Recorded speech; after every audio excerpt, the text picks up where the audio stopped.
Ya, salam pemirsa, berjumpa lagi bersama saya dalam pembahasan buku Amanat kepada Orang Muda. Pada saat ini saya mengundang akan saudara-saudara, khususnya kepada seluruh orang-orang muda. Kita boleh berkumpul bersama-sama dan boleh mendengarkan nasihat firman Tuhan pada saat ini. Dan biarlah kita boleh mengerti setiap rencana-rencana Tuhan di dalam kehidupan kita masing-masing. Kita akan masuk ke pasalnya yang ke-127 halaman 350. Judulnya kegemaran-kegemaran yang berbahaya bagi orang-orang muda. Wah, kegemaran apa? Kita boleh simak bacaan kita pada saat ini. Keinginan terhadap kegembiraan dan kesukaan-kesukaan yang menyenangkan hati adalah satu pencobaan dan satu jerat pada umat Tuhan, dan terutama pada orang-orang muda. Setan selalu menyediakan pancingan-pancingan untuk menarik perhatian dari pekerjaan yang tekun, buat persediaan untuk segala kejadian yang sudah hampir jadi. Dengan perantaraan orang-orang dunia, dia selalu mengadakan kegembiraan hati dengan maksud membujuk orang-orang yang tidak berjaga-jaga supaya tertarik dalam kesukaan-kesukaan duniawi. Banyak pertunjukan-pertunjukan, pidato-pidato, dan segala macam penarik hati yang tidak terhitung banyaknya yang ditunjukkan untuk menuntun kepada kecintaan akan dunia. Dan melalui perhubungan yang demikianlah iman itu dilemahkan. Ya, setan adalah seorang pekerja yang tekun dan seorang musuh yang cerdik dan amat berbahaya. Pada waktu yang diucapkan satu perkataan yang kurang hati-hati, baik dalam hal mengangkat-ngangkat ataupun menyebabkan orang muda itu memandang atas semacam dosa dengan kebencian yang berkurang, setan menggunakan kesempatan itu dengan memupuk benih yang jahat supaya berakar dan berbuah sebanyak-banyaknya. Dalam segala hal, setan itu adalah seorang penipu, seorang pemikat yang amat cerdik. Dia mempunyai banyak jerat yang halus yang kelihatan tidak berbahaya, tetapi yang disediakan dengan amat cerdik untuk mengacaukan orang-orang muda dan yang tidak waspada. Pikiran yang sewajarnya cenderung kepada kesenangan dan hal memuaskan kehendak hati. Politik setan ialah supaya pikiran selalu dipenuhi dengan keinginan kepada kesenangan dunia, supaya tidak ada waktu lagi buat pertanyaan, bagaimanakah jiwa saya? Ya, jadi kegemaran-kegemaran dalam hal keduniawian itu sangat mengacaukan pikiran kita, dan setan bekerja keras. Dia main dengan semuanya itu. Dikatakan setan adalah pekerja yang tekun dan seorang musuh yang cerdik dan amat berbahaya. Untuk itu kita harus berhati-hati, kita harus berjaga-jaga di dalam setiap apapun yang kita lakukan. Ya. Kita hidup dalam satu zaman yang kurang menguntungkan. Buat orang-orang muda, pengaruh yang berlaku dalam masyarakat sekarang menghendaki semua orang-orang muda dibiarkan menurut segala peralihan yang timbul pada pikiran mereka sendiri. Kalau anak-anaknya itu kelak dewasa, akan ditinggalkannya juga adat kebiasaannya yang salah itu dan menjadi laki-laki dan perempuan yang berguna. Alangkah salahnya pikiran ini. Bertahun-tahun lamanya mereka membiarkan musuh menabur dalam taman hati. Ya, jangan biarkan kita membuka secelah sedikit pun untuk setan masuk dan menabur benih-benih yang jahat di dalam kehidupan kita. Ukuran kesalehan rendah di antara sebagian orang yang mengaku dirinya Kristen pada umumnya, sehingga sukarlah bagi orang-orang muda untuk menolak pengaruh-pengaruh dunia yang dianjurkan oleh sekian banyak anggota-anggota gereja. Banyak orang Kristen yang hanya pada nama saja. Sementara mereka itu mengaku hidup bagi Kristus, sebetulnya mereka sedang hidup bagi dunia. Mereka tidak melihat kemuliaan segala perkara-perkara surga, dan oleh sebab itu tidak dapat mencintainya dengan setulus-tulusnya. Banyak orang mengaku dirinya Kristen karena agama Kristen itu dianggap terhormat. Mereka tidak melihat bahwa agama Kristen yang tulen berarti pemikulan salib, dan agama hanya mempunyai sedikit pengaruh untuk menahan mereka itu daripada mengambil bagian dalam kesenangan-kesenangan duniawi. Ya. Jadi kita harus mempunyai kesadaran yang tinggi. Kita harus meminta hikmat kepada Tuhan. Tuhan, tunjukkan kepada saya mana hal yang baik dan mana hal yang jahat.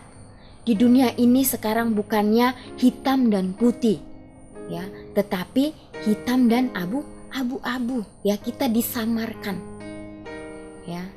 Bukan hanya benar, tetapi bukan hanya benar dan salah, tetapi benar dan hampir benar, ya.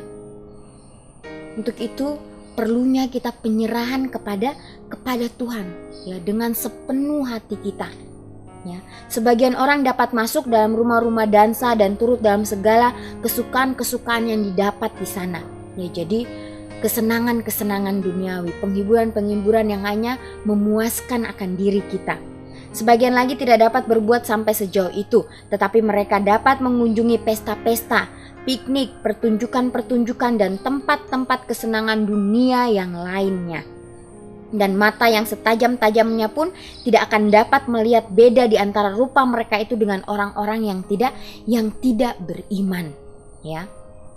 Dalam keadaan masyarakat sekarang ini, bukanlah satu pekerjaan yang gampang bagi orang-orang tua untuk menahankan anak-anaknya dan mendidik mereka itu sesuai dengan peraturan kebenaran dalam kitab suci.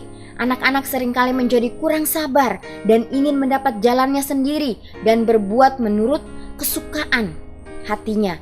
Terutama dari usia 10 sampai 18 tahun, mereka itu cenderung kepada pikiran bahwa tidak akan ada bahayanya kalau pergi kepada pertemuan-pertemuan dunia dengan kawan-kawan yang seumuran. Ya, mereka mengetahui dengan jelas adat kebiasaan yang tersendiri dari anak-anaknya. Dengan jelas adat kebiasaan itu mengetahui pula pengaruh segala perkara. Maka melalui keinginannya akan keselamatan anak-anak itu, haruslah orang tua melarang anak-anaknya mengunjungi permainan yang mengembirakan kehidupan mereka. Apabila anak-anak mengambil keputusan bagi dirinya sendiri untuk meninggalkan segala kesenangan dunia dan menjadi murid-murid Kristus, ya, betapa besar beban yang sudah diangkat dari hati ibu bapa yang selalu berjaga-jaga dan setia. Meskipun demikian, segala usaha ibu bapa tidaklah boleh dihentikan. Orang-orang muda itu baru saja memulai dengan tekun peperangan mereka terhadap dosa dan terhadap segala kejahatan dari hati jasmaninya. Dan mereka itu perlu di dalam cara yang istimewa, nasihat dan penjagaan ibu bapanya.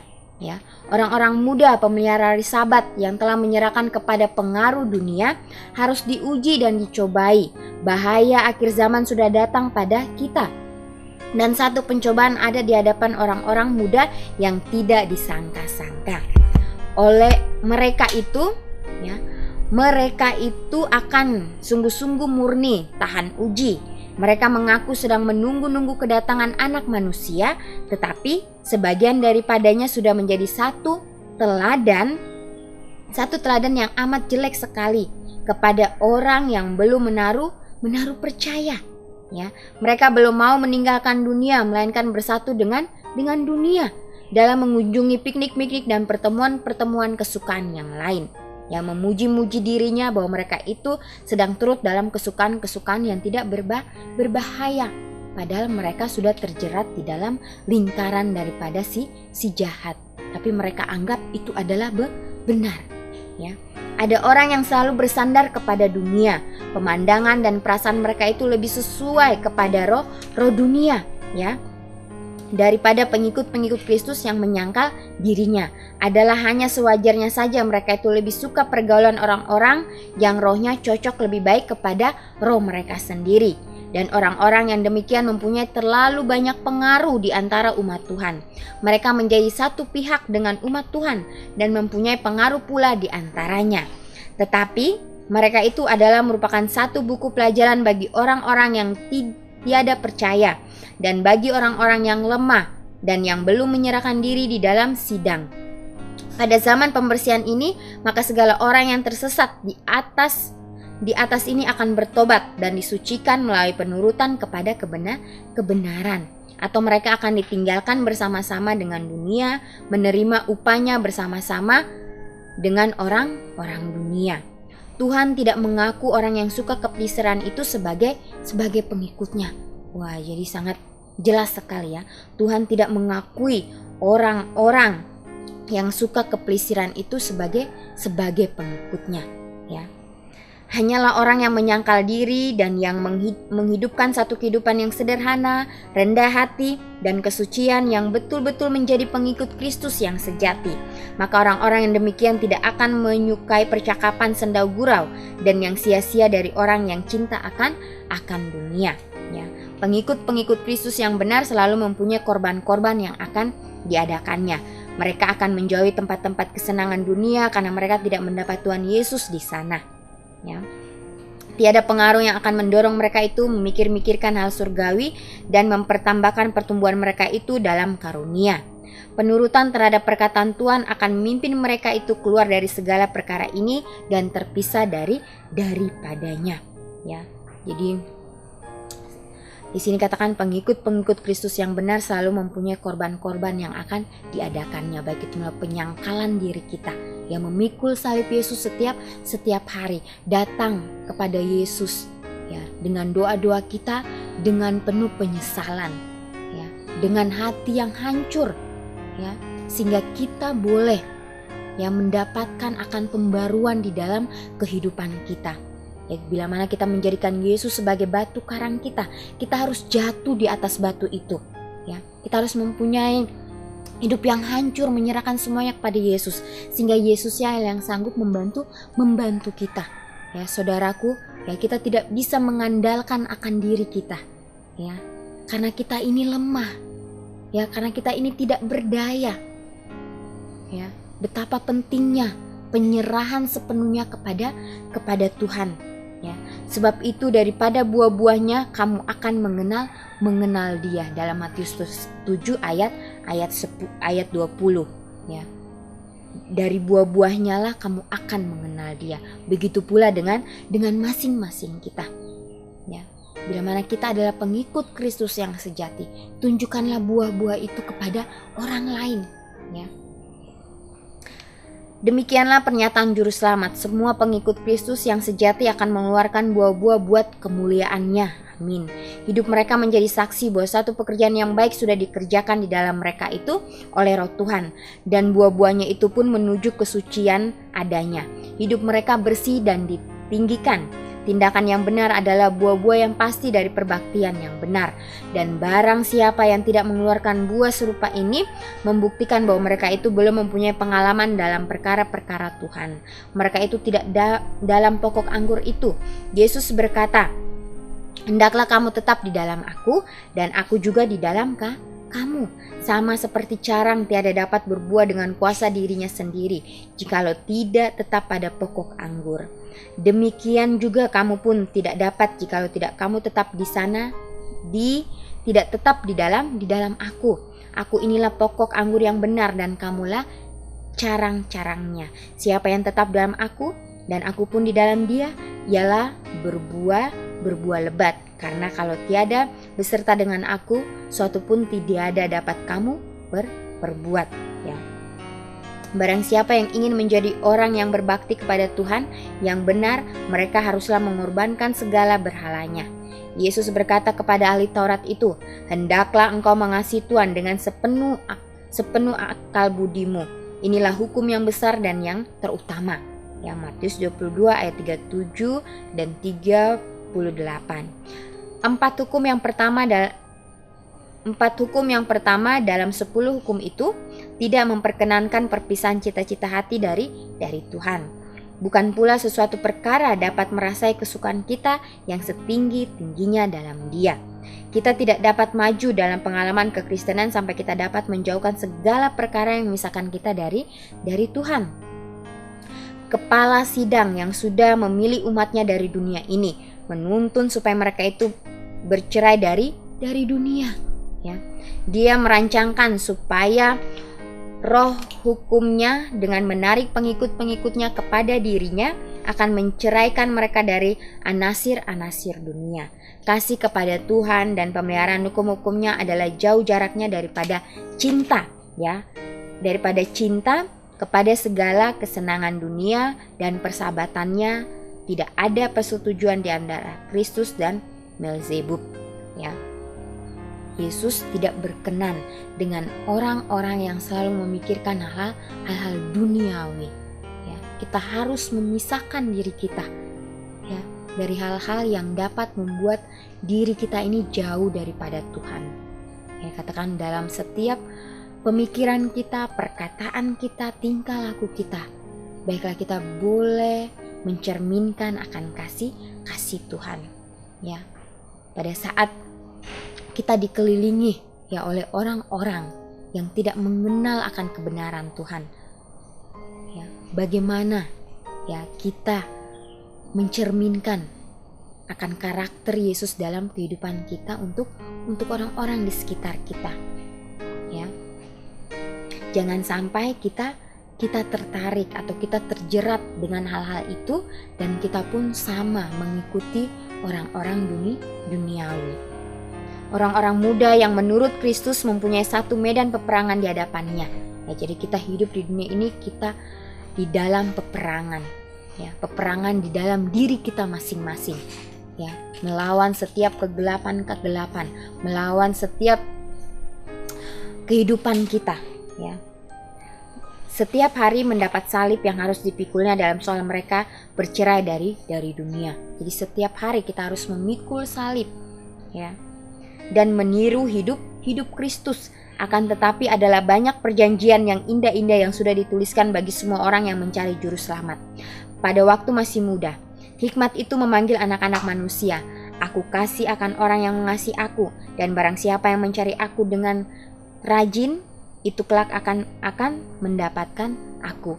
Amsal 8 ayat 17. Sebab itu hendaklah ingatanmu tajam, dan hendaklah kamu beringat dan menaruh sepenuh harapan akan anugerah yang akan disampaikan kepadamu. Tuhan yang sudah memanggil kamu itu adalah kudus. Demikian juga kamu pun hendaklah kudus di dalam segenap perkara kehidupanmu. 1 Petrus 1 ayat 13 dan 15. Ya, jadi sudah jelas sekali ya ayat-ayat yang terdapat di dalam kitab suci, ya, itu menguatkan iman kita, ya, jalan-jalan yang kita ambil di dalam kehidupan kita, ya, rencana-rencana yang sudah kita buat dalam kehidupan kita, baiklah kita serahkan semuanya kepada Tuhan. Biarlah Tuhan yang merancangkan di dalam kehidupan kita masing-masing. Karena sudahlah kelihatan anugerah Tuhan yang mendatangkan keselamatan kepada segala manusia dan yang mengajar kita supaya kita menolakkan keadaan fasik dan segala hawa nafsu dunia ini. Lalu dengan ibadat serta menantikan pengharapan yang dan berkat dan kenyataan kemuliaan Tuhan yang maha besar dan juru selamat kita Kristus Yesus sudah menyerahkan dirinya karena kita, supaya menebus kita daripada segala dosa dan supaya ia menyucikan bagi dirinya suatu kaum akan miliknya sendiri yang rajin berbuat baik. Titus 2 ayat 11 sampai 14. Ya, jadi amaran bagi kita masing-masing, biarlah kita terus berpegang di dalam firman Tuhan. Boleh mengambil komitmen kita pada saat ini untuk terus berjalan bersama-sama dengan Yesus, khususnya bagi para orang-orang muda. Biar pada saat kita mendengarkan nasihat firman ini, kita boleh bangkit, kita boleh bangun, ya, dan kita boleh menyelidiki akan nasihat firman Tuhan. Hidupkanlah itu dalam kehidupan kita, dan biarlah kita boleh menunjukkan akan buah-buah itu kepada orang lain, ya. Biarlah karakter Yesus akan menjadi bagian kita masing-masing dengan penyerahan sepenuhnya kepada Tuhan. Ya, sekianlah amanat kepada orang muda. Biarlah ini boleh menjadi berkat bagi masing-masing kita. Kita akan berjumpa di kesempatan yang berikutnya dan Tuhan memberkati.